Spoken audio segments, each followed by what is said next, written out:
and welcome to the second episode of the NaPoWriMo podcast. My name is Bex Sherwood. I am your wonderful, magical guide through the mystical, non-mystical, linguistical world of National Poetry Writing Month. Thank you so much for joining us back at I Am Loud HQ over on our YouTube channel and through our wonderful podcast, you glorious listeners. I'm sorry you can't see my beautiful visage, but we're here to talk about National Poetry Writing Month, NaPoWriMo, and our challenge of writing 5 poems over 5 weeks through the month of April. I'm here today and I am joined by the wonderful, beautiful Dr. Katie Ailes. Hello. Happy to be here. Thank you so much for being with us today, Katie. I am also joined by a man normally hidden behind several screens and cameras, Mr. Mark Gallie. It's me. It's Mark. Hello. I wasn't sure who it meant there. I was like, that could be me or Kate. I was trying to be cryptic to keep you on your toes. I see. And I wonder who I could be introducing at this moment. What magnificent beast could I find to bring along? It's Mr. Kevin McLean. Boom. I like Magnificent Beast as Kevin's new nickname. I'm a fan of Beast. I was thinking of X-Men context. Okay, I was thinking of like Story Beast and stuff like that when I was saying it. Well, then that is far too high praise. Link below, guys. Yeah. So thank you all for joining us today. For the uninitiated, National Poetry Writing Month usually poses a challenge of writing 30 poems over 30 days for the month of April. But we do not want to write a poem every day. So we're going to write poetry every day. And at the end, we'll produce 5 pieces of poetry written to a poetic form. And this week we started off, our challenge was to write villanelles. A brief summary of a villanelle I will take us to Dr. Katie Ailes. Why, hello. Villanelles are 19-line long poems. They originated as Italian rustic songs with refrains, and then the form changed over time. There are 2 refrains going throughout a villanelle, 2 lines that each repeat 4 times throughout the course of the poem, and they have quite a rigid rhyme structure as well. So there are only 2 end rhyme sounds throughout a villanelle. Putting them together is a lot like completing a puzzle. You often have to use tables and spreadsheets, and it's a little bit complicated. They are one of the forms that I think are challenging, but hopefully equally rewarding. And I say that, with a lot of hopefully grace and calm, which does not reflect my own status trying to write a villanelle, which was mostly screaming. They're hard, but hopefully also fun. I feel you get the better the idea with that of how impressive a poem should be by how much of the form the poet introduces before they do it. And they go, right, so before I read this next bit, what you need to understand about a villanelle is, and here's what it takes. And so even if you don't like it, know that it took time. This is impressive. Gosh darn it, impressive. It's like, now, this is not in free form. I spent time crafting this. There is a rhyme structure I need you to be aware of. There are some patterns in here that are really tricky. So I need you all to validate this poem extra hard because I ticked boxes. I remember, Bex, you did Aloud Poets and you did your fever poem. Which is your univocal, and you didn't mention it. And the first thing I said when I went back on stage was like, just to point out, Bex did a univocal. That's hard. The univocal poem I wrote last year is my favorite that I did as part of NaPoWriMo. We've just shared the video from it. If people would like to watch it, that is down below. It's probably one of the reasons I love NaPoWriMo overall, but Fever was like a definite personal. It felt like a personal poem, even though it was still written about a entirely fictional character, but a fictional character I created. And it's like, to me, it's this thing we were talking about with referential poems, because there is a lot of references in that poem to Vampire the Masquerade, a game that that Kevin, Mark, and I enjoy and equally tolerate and get scared of. And it's great fun. but I put in extra references kind of just for the boys to, you know, when I mentioned exact words, while trying to keep it within the theme. Sorry, we're not here to talk about my univocal poem from last year. It's good though. But yeah, it's a good poem. It's go watch it. Sometimes the form can feel restricting on the piece, and you kind of want to reiterate why that is the case. Whereas other times it's like a benefit, supplementary of it, or irrelevant to it, you know, like it's the golden shovel. It doesn't always sound like it's in form. I do think that pairs into a little bit to bring it back to this week's form, Bex. I had a similar thing, and I think one of the things that always gets in my head about it is whether you're writing a poem because you have the challenge of the form, or whether you're writing something that you want to say, and so you put it in the form. And I think that's often some part of the tricky problem. And I found when I wanted to write in form, it was easier when I had something already to say. Yeah. It's about, I think, as well, understanding the forms well enough to go, how can the form serve this concept? Like, is this the right idea to use this form for? Which is something I might talk about a little bit with my poem, because I obviously wrote it as a villanelle, but since I wrote it, I've been going, I think that this might work better as the sestino, which is interesting. And I think that's one of the issues why I'm pairing it into this with villanelle, is I think villanelle is one that I've written other villanelles as well, like when we did previous NaPoWriMos, like the day-long ones. And the thing I felt about it then was, I think this is saying something I want to speak about, but it would be better in a free form piece or a different form. And so, like, you know, with my villanelle this week, it kind of isn't really saying anything. It's just kind of like it's much more a, hey, I used the form kind of piece. Oh, see, that's because I've tried to because everyone's gone that way. I still had not a terrible time, but for some reason, as annoying and frustrating as I found villanelles, something about me just goes, these are great fun. And I don't know whether I just like refrains, which is probably more what it is, but like I saw this one and you go like it's technically using the form, and I was like, we've used a bunch of stuff that is a very like, for NaPoWriMo, and not for the thing like NaPoWriMo, because most poetic forms tend to err more on or towards like written or page poetry, right? There's not so much, you know, there's never a stipulation that it has to be said a certain way, or, you know, like, or something to that effect. So I went with my one, I was like, how can we make this something that's more towards spoken word than the other way around it?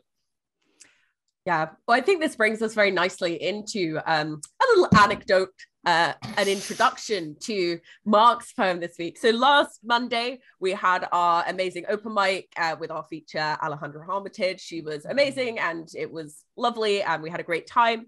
And Mark, who's the host of our open mics, decided that, you know, just like a day after the challenge was officially set and the episode was out, that at that open mic, where on my way, when I had been speaking to Katie, I went, "You haven't started it, have you?" And she went, "Oh, I've drafted it a bit." And I immediately felt behind. Mark shows up and has the audacity to have written and edited and perform his villanelle at the open mic. Big flex. Lest anyone think we're supportive, we actually hate other poets doing well and seek to tear them down. That's important to remember. Everyone at home should feel very encouraged and should be writing alongside with it. But between the four of us, someone being ahead means the rest of us are suddenly behind, and that's not part of the group. Like, we're thought we were a team, guys. It's a different dynamic going on. Mostly hatred. And it's the bit is it sounds very impressive and like I was really on top of it, but what it was is I looked at my calendar before we, for when it would need to be ready, and went, I guess it's today then. That's fun. See, I don't know the rules of this little game, but I was under the impression that we were supposed to write every day and end up with a final piece. So has Mark technically cheated?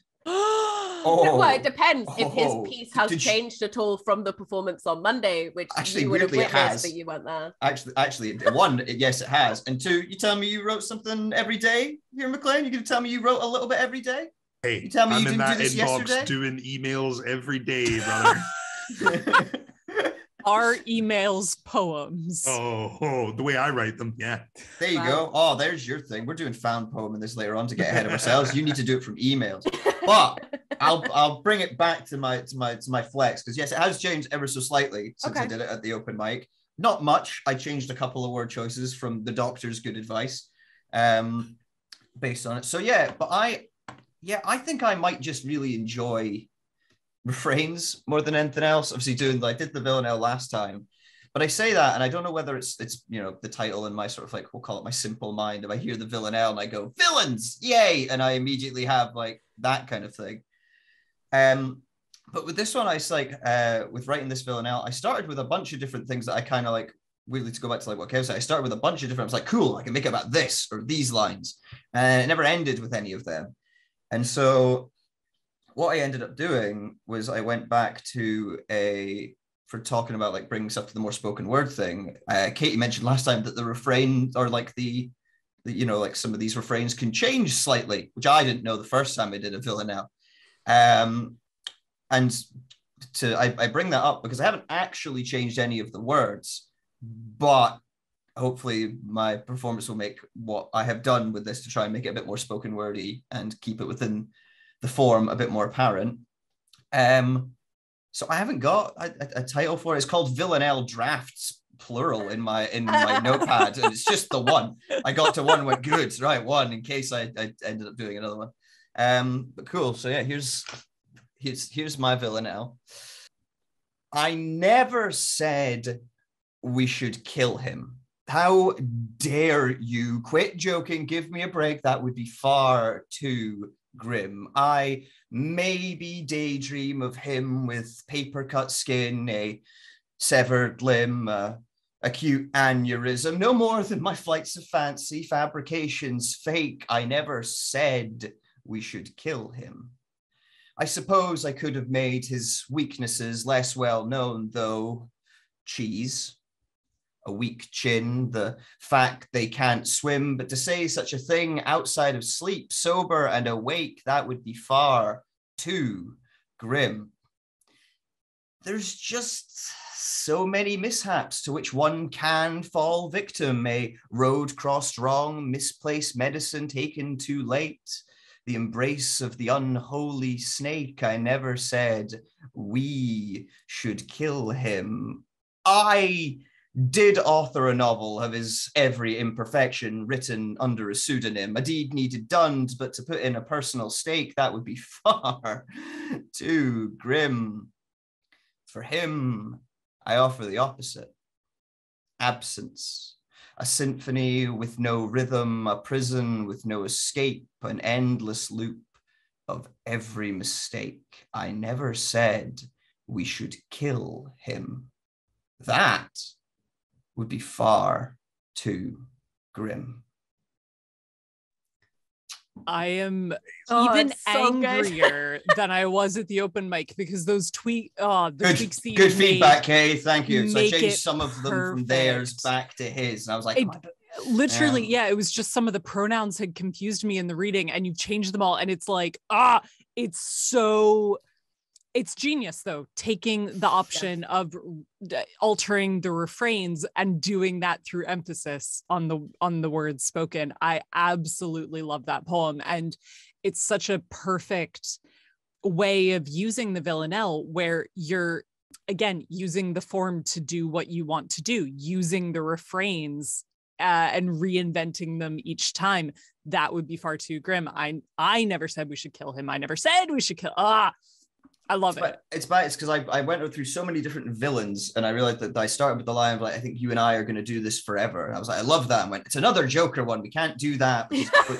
But but yeah, that sort of like that line goes back because when you said about it can change and sort of evolving in that way, it's like a voice acting or like a warm up or just a general acting practice. You say that sentence, I never said we should kill him, but you add the stress on a different word and it changes the meaning. I was like, oh, that's fun. So like that one I stole from that exercise, but that would be far too grim was when I had to like find and work to fit in. So yeah, I tried because I was like, because there's a lot of stuff for the written word and stuff, but I like that I could be really mean and just I've written that so that I know where to put my stresses, but I could write that blank and you'd be like, well, that's it could be very mean. Yeah. I really think you nailed what you said, right, purpose wise, like what you're writing it for performance. I think that's like again, one of the things I struggle most with, and especially these kind of forms that I think are so rigid, is like keeping a natural narrative going through it, like where it doesn't feel very convoluted language, right? I think that's when I think I said that in the last episode, when you've really excelled at a form, you know it because it doesn't sound that way. It just sounds like that's how it should fit. And I think you've done that really, really well with this. The language in it sounds conversational. It sounds more like, like you're saying, an acting piece, right? A monologue. It almost sounds like a inner monologue or something that you would hear over a montage in a movie or something. It's really interesting. Well, it's interesting enough with that, because I hummed and hawed at the end of whether to put like for that very last stanza, of whether it to be the emphasis on the kill or whether on him, and have it to be like a betrayal at the end. But that's that would have ruined the vibe of it a bit. But see, that's where I love the live version, and I know we're two people that very much like think of it as it's always about how it sounds in the moment, right? And that's a great poem because you can play with that depending on your mood, on how you want to deliver it. Like as soon as you put that on the page and you pick which word gets the italics, that's the delivery. Not caps for me. All right, yeah. But like the live aspect of that means you can change it at any point. You can play with different combinations of that piece and see how they flow and bump against an audience and how they react to each bit. At what point do they realize what you're doing, and like how do in a live context as opposed to this kind of podcast, maybe that twist is perfect because it gives you that kind of that audience noise where they're gonna go ooh, like that laugh, right? Because they see what you've done. Like I love your piece where you go like the don't trust poets, right? But trust me, after all, why wouldn't you? And you get that whoa murmur. It could be like that. So yeah, I think there's real scope to play with that with an audience. Really cool. Thank you. It's such a cool piece. And like, I think obviously I'm gonna go out on a limb here that none of us wrote our villanelles in I am. No. There are I ams in my villanelle. I'm sure.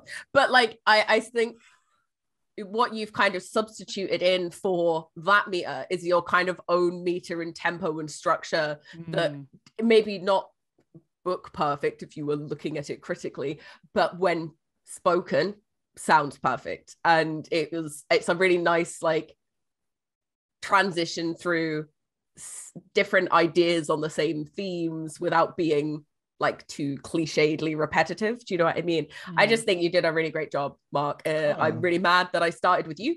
And it's all downhill from me here. Just on that, Bex, because I think you make a really salient point that like I totally agree with, which is when I write in these, where there's a structured rhyming pattern, I lose my whole how I sound, because like a lot of how I write is sort of internal rhymes and assonance and consonants, and I think Mark kind of does a similar thing. And to maintain that and have your own separate rhyming structures that are going through and adhering to the overall rhyme structure, that's crazy.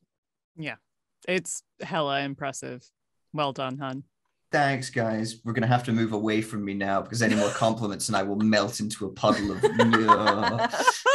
But thank you very much. I'm glad you enjoy. I do enjoy Villanelle. I'll very briefly, before I let Bex move along, because I want to say it out loud, with the love of Villanelle and with the chat of crown sonnets last time, I have looked into how it would work. And you could compose, you would require 19 villanelles plus a final villanelle maybe, but if you had all them together, it would work the same as a crown sonnet, and I could coin the term super villanelle. I'm just putting that out into the internet. So many of the lines would be repeated so many times. Well, that's the beauty. Mark Would Gallie, villanelle 1 and 3 villanelle. be the same villanelle over and over? How would it work? I don't know. I'm excited to find out. Yeah. You're a madman. Long-term goal. Don't expect that for this NaPoWriMo, but I'm like, that sounds fun. All about villains. The super villanelle. Oh, God. The super villanelle. Wow. Let me know in the comments if you like that idea. That feels very Mark Gwendolyn Grist. Brooks. We've got a new form inventor on the books. Coming to Return to Form Season 3, Katie's workshop on the super villanelle. I quit. You can't quit. You're fired. No. Well, I think if we go, Mark got his villanelle done very, very early. But I think I saw a little bit of someone was riding the struggle bus over on Instagram facebook.com/katie.ailes. Katie.ailes had a lot of fun last night. I I had started writing my Villanelle earlier, so I had a refrain that kind of got stuck in my head all week. And so I had that early on, and I'd done free writing. So I did kind of work on it every day. But as inevitably happens, the actual, hard grist of it, actually writing it, came down to the night before, as you do.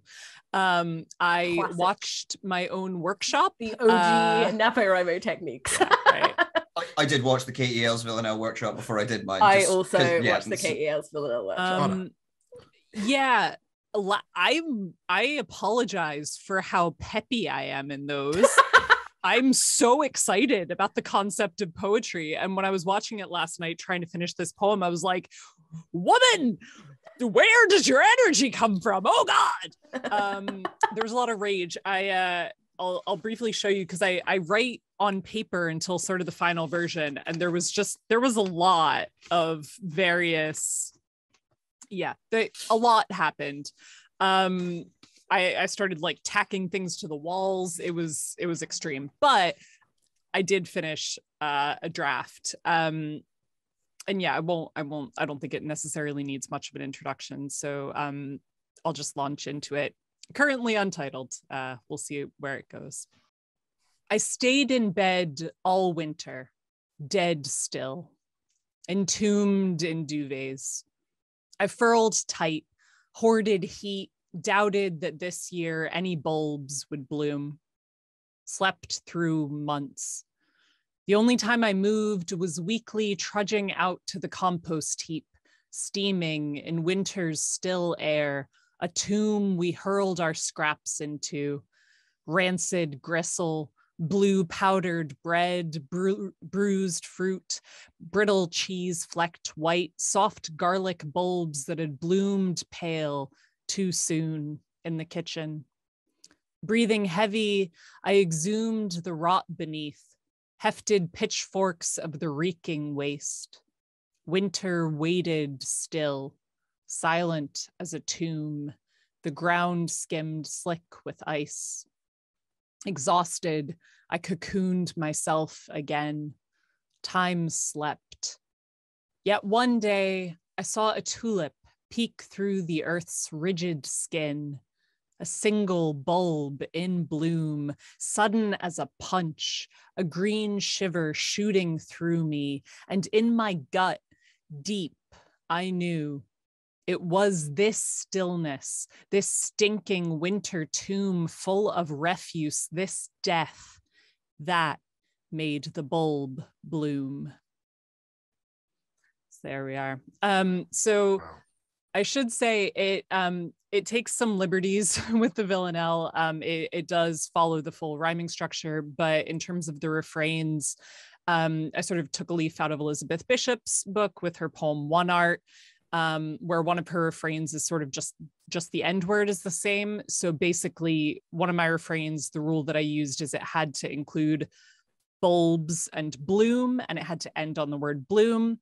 The other one had to include the words winter, still, and tomb, and end on the word tomb. So the refrains obviously do change a lot throughout the poem, but those are the rules that I adhered to. So yeah.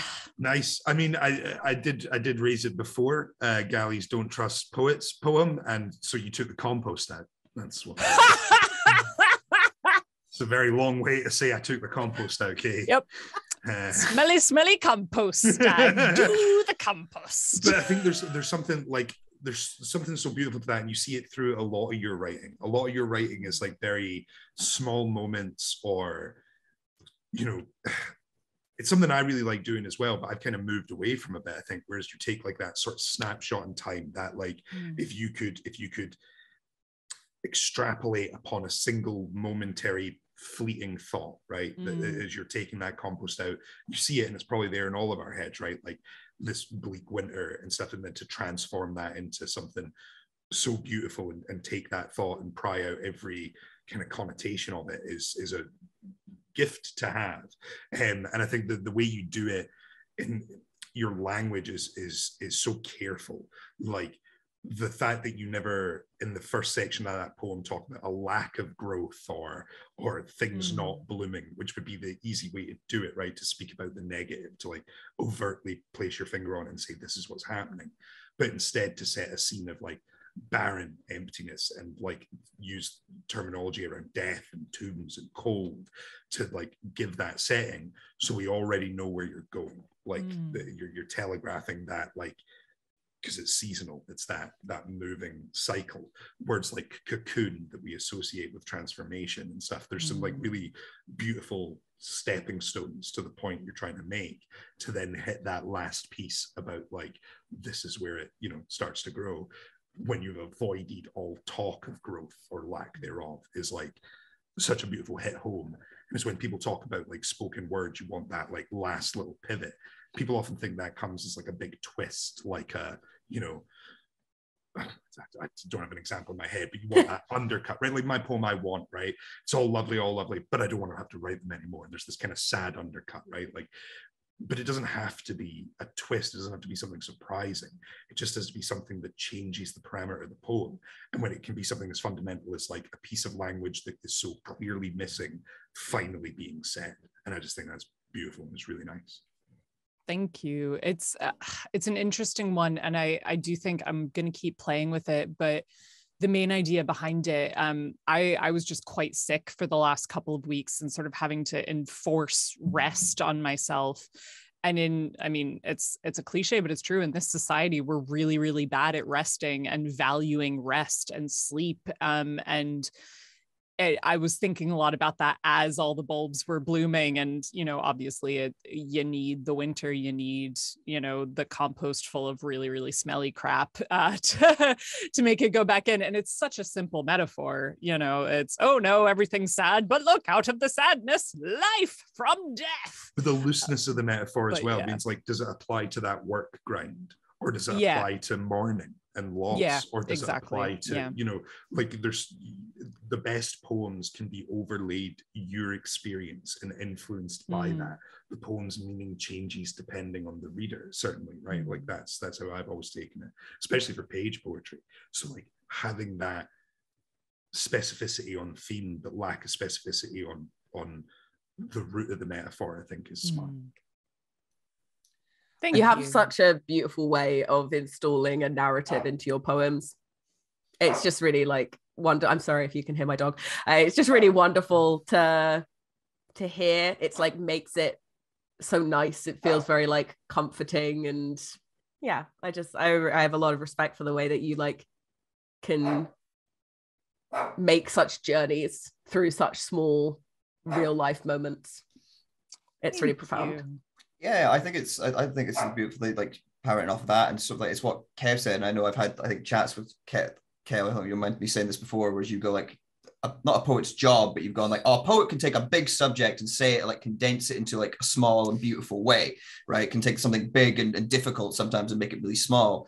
And I'm going, well, there's the other side of that as well, where they take the tiny, the mundane, the insignificant, and bring it out into this bigger bit, which is really nice to see. Feel like it feels like some of the other poems that we've had up before, got to do like Farmhand and these other things, some of your like older pieces of back to this nature stuff. And I think to be able for that to sound like you in your voice within a Villanelle, which is quite restricting, but also to be able to do so much with just those things of imagery. Like even you say like you tweak the refrain slightly, but the term bulb still brings up that same nature, and it's the start, right? It's the start of nature and life. Whereas tomb, at least for me, I get this stone, death, dreary kind of thing. It's playing with those, you know, those juxtapositions. A word that gives that many variants, right? A word like tomb doesn't just conjure death, it conjures stone, it conjures cold, it conjures like a lot of those key elements you're trying to grasp. And so I think I get probably what you were saying at the start, as you're wondering whether it would work better as a sestina, I guess, if you're using if you're slightly tweaked thing. But I also love doing that, where you write up a line or you do a bit and you don't finish and you go, oh, I see, it's because you're not 4 there. You go here. That's what I kept thinking, because I was like, actually, where a lot of the fun was for me was in changing the refrains and making it like So in the, just taking the example of winter still and tomb, it goes from I stayed in bed all winter, dead still, entombed in duvets, to like the compost heap steaming in winter's still air, a tomb we hurled our scraps into, like, and it changes throughout. So it was like, actually what I really want to try doing, and I've sort of already like planned it out, would be making it a sestina with the words winter, still, bloom, bulb, tomb, and like ground or sleep or something like that. That would work really well. And just seeing, because obviously like a sestina is over 40 lines. It's over twice the length of a villanelle. And I'm like, I don't know if this concept necessarily merits that, but it's one of the most fun things that you can do with form, is saying, okay, let's take this same idea and let's play it out in a different form. Will it work better? Maybe not, but I mean, we'll see if I ever get to that. You can ask me in NaPoWriMo 2023 if I've ever actually written this. I like that. Yeah, we don't do sestinas this month. We're not doing super villanelle. So you've just added to our workload when we still have four more poems at least to go. Yeah. Yay. I ain't doing them, so it's fine. Oh goodness. But yeah, thanks guys. I appreciate Beautiful words. See, okay. Now, are we going to hear yours now? Yeah. So I have written a villanelle. I just want to kind of give a bit of background. Can I just say, I'm amazed you didn't make me go next. I thought that was happening for sure. I was like, she's in charge of the show. There's no way that she's following Katie. It's just such a contrast that I'm just resetting the mood. So I'll give more sort of a brief afterwards. But basically, I was trying to fit. We kind of touched on this earlier, and I didn't realize I was doing this until it was sort of mentioned in the episode, was that like sometimes it's about whether you're writing the form is actually the form you're writing in is best for the subject you're trying to write about. And I've spent literally hours trying to write a villanelle on the idea of memory. I lost my dad last year. I was like, maybe this is a nice way to kind of explore that and see about doing something like that. And I've had a quite difficult time writing poetry over the last year. Just when stuff happens, it's always difficult and stressful. And I kind of figured, realistically, the reason I'm having difficulty is because I'm trying to write something that I didn't write before, like this like very emotional poetry, this very like self-led narrative rather than relying on a character or a gimmick or a story, is something that I'm not. Maybe I need to get reacquainted with the fun and the stupid before I can dive deep into the depths of the lake that is Bex. So with that in mind, here is my Doge meme villanelle. Good boy, much wow, so toy, not coy. Bow wow, good boy, have joy, eat chow, rip toy, destroy. Buy cow, bad boy, annoyed, sad brow, fetch toy, enjoy, play now, good boy, new toy. It's just genius. Is that a villanelle, or is that a found poem of you speaking to Munchie? Like, is that? It could be both. It could be both. Oh, that's brilliant. It is technically a villain. Bex and I had a meeting yesterday where she was like, "Does this fit the form?" And I was like, technically. Technically correct. The best kind of correct. Some of my favorite poems, Bex, are poems that immediately conjure a video idea in my head.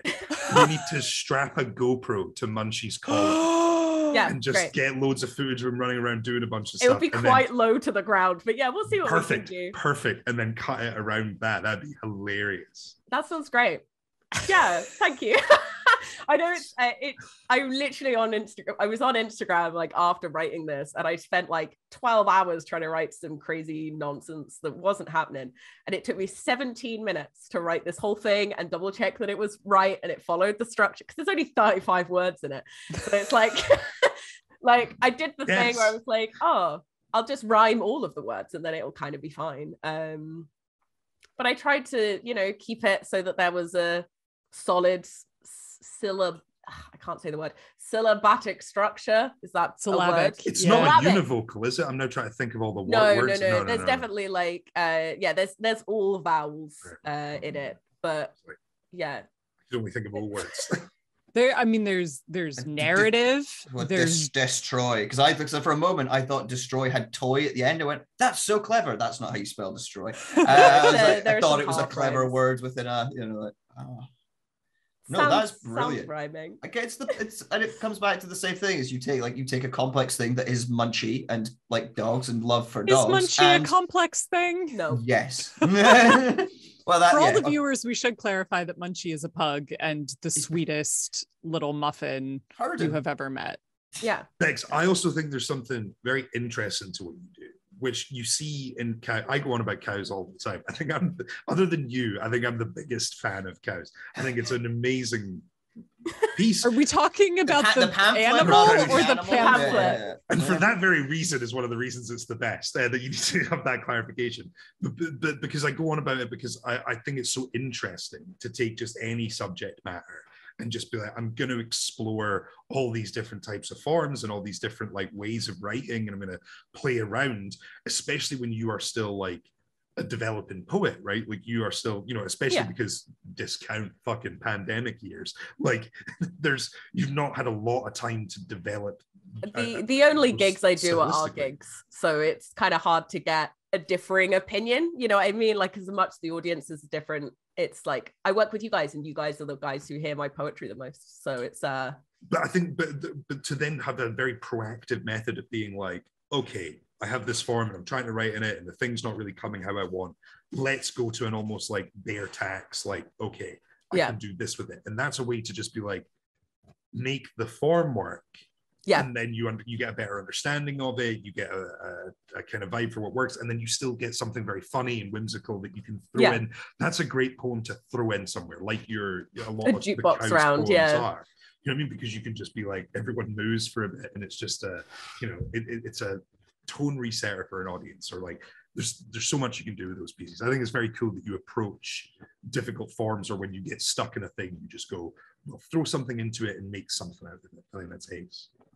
I think as well, I mean, so often when we talk about like pushing the envelope and genre innovation, like it's done in such like elitist or just ways that are confusing, but you're like, no, that is a Villanelle that is like literally written for the internet era, and like I can see that as a viral tweet. Like it's such a brilliant way of using an ancient and traditional form and making it like a goofy poem about a dog, but that actually works really well in the form with all the repetition, because I mean, when you have a dog, all day is just saying those words. I think it's a super important thing to remember as well. Like what I'm really loving so far, like all of your pieces sounded like you know what I mean? Bex is like doing this very sort of abstract, like surreal, funny, like almost in the line of, and I don't mean it in the ways of like a nonsense poetry, but like, like Spike Milligan and stuff, like that kind of nonsense poetry. Kate did something that sounded very in her voice, this very kind of like wistful and like beautiful language and like heady imagery. Gallie's proper a psychopath, so like it sounded like him. It's nice to see that, because like when we're doing NaPoWriMo, like these forms are great, but again, we're all spoken word poets predominantly. Like that's where we focus it. We love performance, we love how the poems sound out loud, and like bringing our own tone and styles to that. So like I think it's important when you're doing it, at home, if you're watching this, like still write for you. Don't just try and write something and then be like, well, that's technically right and it fits and thematically it's nice and the form says it should be about seasons. So that's if you don't want to write about that shit, write about something else. Like, make the form work book for you. It's like, here's how it works, or do what you want. I'm a book, not a cop. They are tools, not cages. Like it's what I always think with form. Only write in them, only use them to the extent that they can enhance your practice. Don't feel like in order to be a proper poet, you need to be using these forms. I always think it's great to experiment with them and play with them, because it can expand your practice. But one of the things that pisses me off the most is when people are like, oh, if you don't know how to write a Villanelle, you're not a proper poet. Who are those people? Where are they from? I do They're want in to my meet dreams, Kev. Right. This is why I don't usually do the voice acting work. them. Well, I mean, yeah. Well, I mean, I now want to hear if Kev's follows the trend that we've set down. Like, yeah, you is this gonna segued be in your yourself, right? voice? Yeah. Like, Yep. Do you write one? Do we get to punish Kev for not finishing a poem? I finished it. I Good. did my thing. The indignation. I did find it very difficult. It's always a problem for me writing poetry. I think when it's like I have a form. Gallie Just full stop. moods. Yeah, just moods. Yeah, like, It's hard. Yeah. The end. Because it's been, to a purpose like that, where I'm given a form but not a prompt. And like, I had a commission this week to write a different thing, and I had used a lot of my like own poetic energy for that because they were giving me money. So, so I focused on that one. And so when I got to this, I was like, I didn't know what I wanted to write about, and that then plagues me. And again, it was because I was getting caught in that pattern of trying to write something like Villanelle, and I don't know what that is. So I'm reading a lot of Villanelles. Sounds delicious. Yeah. It really does.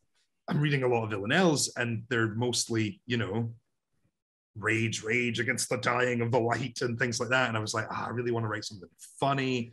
I didn't have anything kind of to say, I don't know. And I was like, just everything. And then I get in that pattern. I'm like, I could write about this. And I'm like, hack. Just like get really down on myself. So I just decided to kind of go a bit weird with it. So again, this doesn't really have a title. Oh, I should say as well, I also did what Kate did, and like I've modified one of the refrains kind of changes quite a lot, so that it's not a Villanelle. How long can you take the weight? The pressure building, muscle tension leaves you sore. How long before a body breaks? Before it's all left up to fate, when there are wolves at the door, how long can you make them wait? So you turn their love into hate. Siblings set to war, how long before a family breaks? All this movement makes foundation shake. When all is sinking, you sink lower. How long before your conscience can't bear the weight? Things have only just begun to escalate.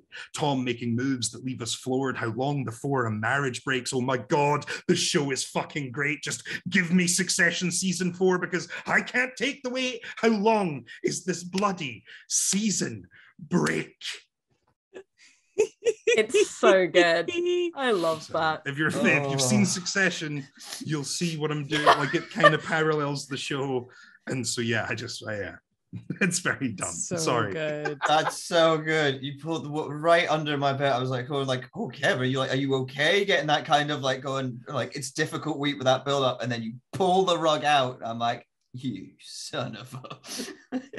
It's so well done though, and it's in the performance, because you read it like such a serious piece, and you read it to me yesterday and I was like, oh God, all right, we should like maybe take care of Kevin a little better. Is he okay?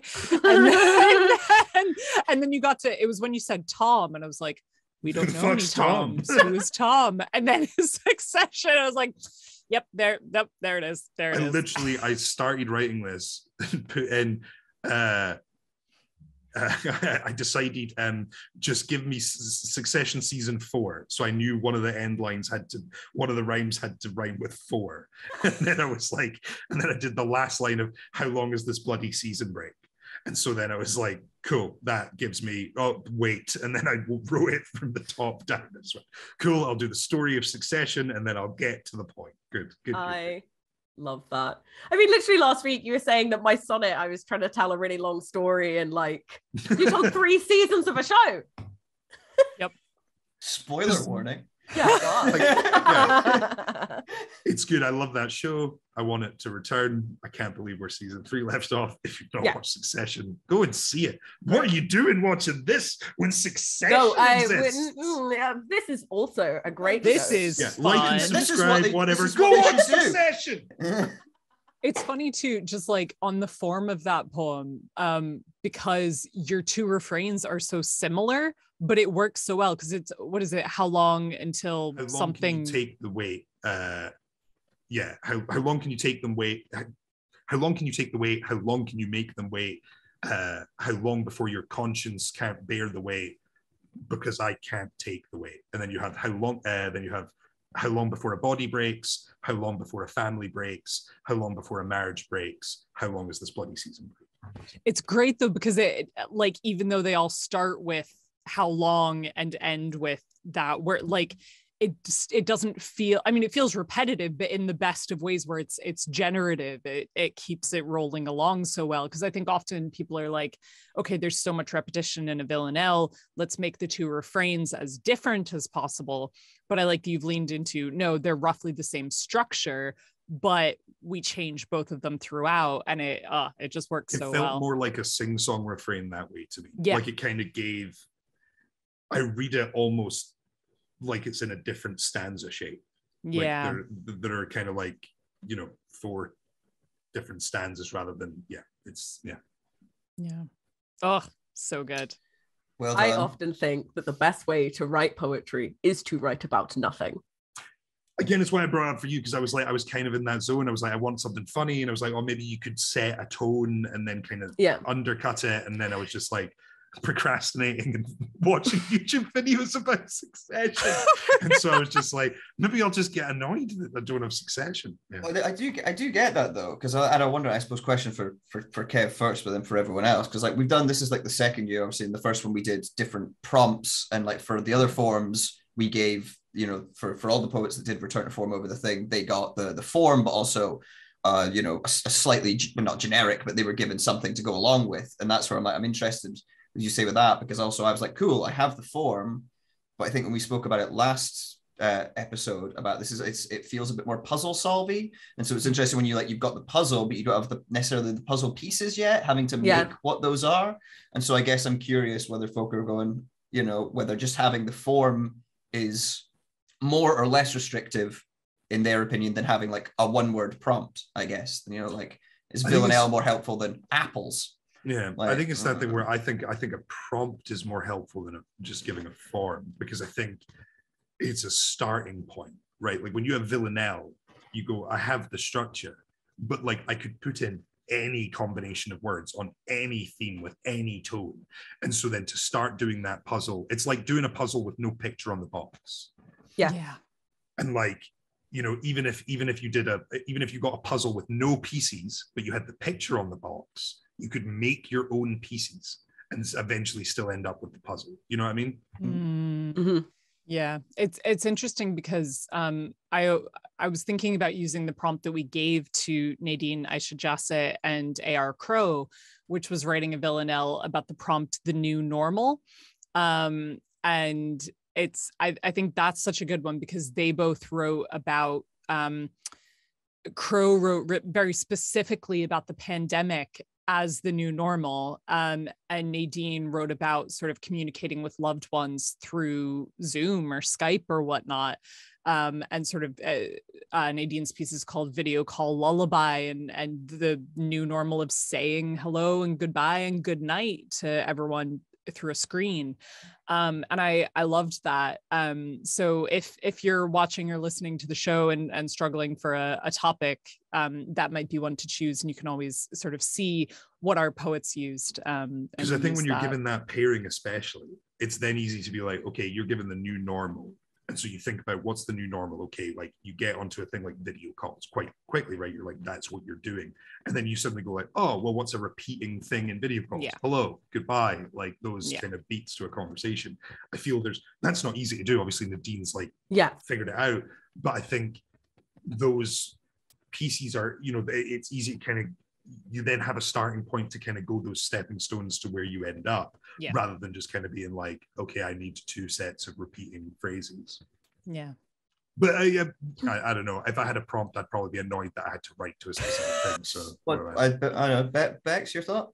Well, I just think that's I mean, I find it difficult because I often put my own prompt on it, which is cows. And I feel like a lot of poetry is about saying something, right? It's about expressing a concept, an idea, your opinion, whatever it is that you want in a linguistically challenging, interesting way for an audience perception for performance poetry, or in a beautifully formatted and correctly, like, you know, hyper analyzed version for in books.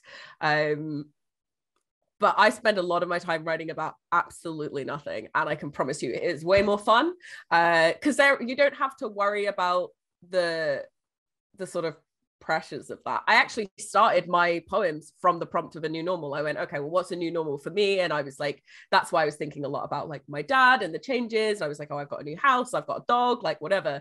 So even though I didn't go with my original idea, it still stemmed from a new normal. And like, that's the kind of the point of Return to Form, right? Was to be able to give poets a form they had to write in, a prompt they had to follow, certain rules and regulations, and see what they created. And with all of our forms that we're doing here, those prompts are available. We can send you the stuff. I think it's probably all in the YouTube description or on the website. If there's anything that if you want to use the prompt that these poets use, you don't have to fear that you're going to produce work that is similar to theirs, because they didn't produce work that was similar to each other's, and they had far more rules.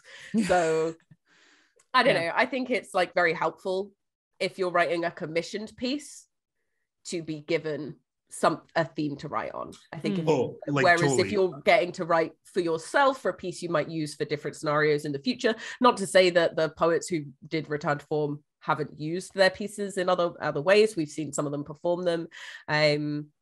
So yeah, I don't know whether I've baffled on for too long about that, but I think it's an interesting point. With the commission I had this week, it was much easier to get into the flow of writing because I had a very specific theme. Because it was people commissioning me were like, we want a poem for this thing, and so you have such a starting point that like I immediately got into it. I had that, but whereas the other poem I had this week, where I had a very strict structure but no impetus to start an idea, I found that much harder. So maybe it's each to their own. Something you can all take away from writing Villanelles this week is that all four of us are available for commissions. Should you wish us to write any poetry, please email us hello@iamloud.co. I do think that actually is we might have to wrap up on our Villanelles there, because we have to spend a little bit of time introducing next week's challenge. So without further ado, I will take us over to Dr. Katie Ailes to discuss the Standard Habbie in Katie's Poetry Cupboards. I feel like I need a hat for these segments, but all I have is masks, and nope, not going to do that. That's already done. Okay. Hello, I am a member of academia. So Standard Habbie is a 400-year-old Scottish poetic form. It was not invented by Robert Burns, but it was popularized by him, and so it's often called the Burns Stanza. And it's called the Burns Stanza because it's an open form where basically all of the rules are about the stanza structure. And rather than saying, oh, I wrote a Standard Habbie, you say, I wrote a poem in Standard Habbie. You can have as many stanzas or as few as you'd like. So yes, you can just write one stanza and it will count. Basically, the way that the structure works, it's 6 lines, so it's a sestet. And there are rules both about meter and about rhyme. So the rhyme scheme is A, B, and the meter scheme, the first 3 lines and the 5th line are in iambic tetrameter, and the 4th and 6th lines are in iambic dimeter. So the whole poem is in iambic meter, but basically 4 of the lines have 4 iambs and 2 of the lines only have 2 iambs. If you think about it in terms of there are A lines and B lines, all of the A lines are the same length and rhyme with each other. All the B lines are the same length and rhyme with each other. Again, all of this is gone over much more slowly and in much more detail with lots of helpful graphs and things in my workshop. So I would definitely recommend that. The last thing that I'll say about it, you can write a poem in Standard Habbie about anything. The poetry police aren't going to show up, but traditionally this is a form used for comedic poetry, and often poetry which is sort of poking sort of punching up, right? Poking fun at those in power. Basically, that's how Robert Burns and those who used the form before him often used it. And because it has this sort of sing-song structure with the meter and the rhyme, it really lends itself well to comedic poetry. The two poets who did it for Return to Form, Mark Grist and Angie Strachan, wrote really funny pieces, just absolutely brilliant. So there will be a link in the description below for you guys to check those out. My number one tip, and this is the last thing I'll say, my number one tip for writing poems in Standard Habbie is to spend a ton of time listening to poems in Standard Habbie and finding poems in Standard Habbie and reading them aloud. So if you go to my workshop, again, listen to Mark Grist and Angie Strachan's poems, and also go to my workshop, go to the description where I've linked a bunch of poems in Standard Habbie, read them aloud to yourself, get that rhythm stuck in your head, and that will massively help you in writing to the form. So yeah. And just to add on as well, one of the best things about the Mark Grist and Angie Strachan one, and one of the reasons we said it to Mark, is like you can write in Standard Habbie without writing in Scots, or affecting a terrible Scottish accent. Yeah, please don't do that. You can like, so you know, feel free to use that even if you are not a Scottish writer or anything like that. Like Bex isn't going to be giving us the news, I imagine, next week. So like, yeah, it'll be. None of our Villanelles were Italian. Like, so yeah, it's a good way to go. And like Mark Grist's one is a great example of how you can still have a lot of fun with that form and how it works in other voices. Yeah, one of my favorite things about it as well. So Robert Burns and the other poets who made Standard Habbie famous were very loose with the definition of rhyme. And it's good because it adds so much flexibility. So my favorite rhyme in Mark Grist's poem is he rhymes harder, faster with Casablanca, and it somehow works, and it's brilliant. So like, have fun with it is what I'm saying. These are tricky, but if you have fun with it, it makes it easier as well. Man's an English teacher. Behave. Like, yeah. I love it. I've had that rhyme stuck in my head for the past like year almost. It's so good. So so as well as Dr. Katie Ailes' fabulous workshop and the poems by Mark Grist and Angie Strachan, we also have our form fundamentals, particularly rhyme and meter this week might be helpful if you'd like a little refresher or just to see how you can bend the rules of all of these different things in the best and most interesting, dynamic, poetical, fantastical ways. But I believe that is us for this week. As we said, we do have lots of resources. We'll be writing along on Instagram. Check out our stories and our Twitter. All our links are down below in the box that contains the world. Please keep in touch. I just want to shout out to Stephanie, who got in touch with us. I saw your amazing work. Thank you so much for sharing it. And welcome everyone to April, to NaPoWriMo. I hope you will have a fantastic time writing. And if you need a hand, we are here to help. Just ping us a message on Twitter and we will be sharing our journeys with you as well. In terms of what else we have coming up, we are getting ready for our next 2 live shows, one in Edinburgh, one in Aberdeen on the 15th and 16th respectively. They're going to be so good. I'm so happy I get to go to them. You should come along to them too. All that information is down below. We also have a wonderful Patreon. So if you missed any of our previous shows from February and March, you're able to catch up on the full shows, see our jukebox round, and get loads of exclusives from what we're putting out just a little bit earlier. You'll also get the NaPoWriMo podcast episode slightly early as well. So give us a follow. Let us know what you're doing and keep in touch. But otherwise, we will join you. You will join us next week for our looking into Standard Habbie and sharing our wonderful poetry. Does anyone else have anything they would like to say?